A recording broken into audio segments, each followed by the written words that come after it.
25শে বৈশাখ উপলক্ষে সোহিনী সঙ্গীতালয়ে অনুষ্ঠিত হলো একটি সুন্দর শ্রদ্ধাঞ্জলি অনুষ্ঠান। ছোট ছোট শিল্পীবৃন্দ থেকে শুরু করে সকলেই অনুষ্ঠানে অংশগ্রহণ করেছিলেন। তার কিছু মুহূর্ত তুলে ধরলাম এই ভিডিওতে।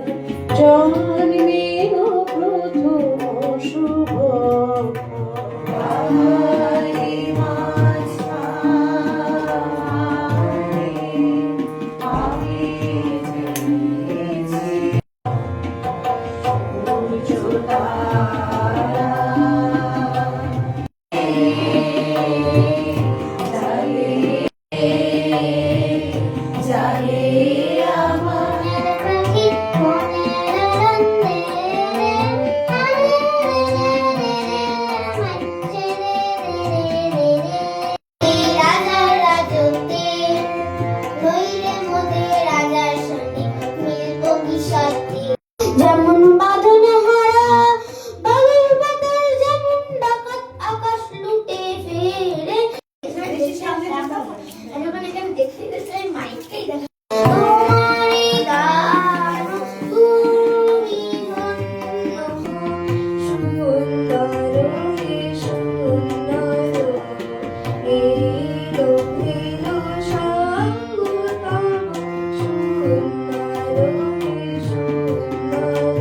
অন্ধকারে ভয়ে ভয়ে থেমে থেমে হাতে ছিল প্রদীপ খানি, আঁচল দিয়ে আড়াল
তোমার শঙ্খ ধুলায় পড়ে কেমন করে সইব, বাতাস আলো গেল মোরে, একই রে দূর দৈব।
অসংখ্য ধন্যবাদ জানাই সোহিনী সঙ্গীতালয়ের অধ্যক্ষা শ্রীমতী বনানী বিশ্বাসের তরফ থেকে সমস্ত কচিকাঁচা শিল্পী, অভিভাবক এবং সকল দর্শকবৃন্দকে। নমস্কার।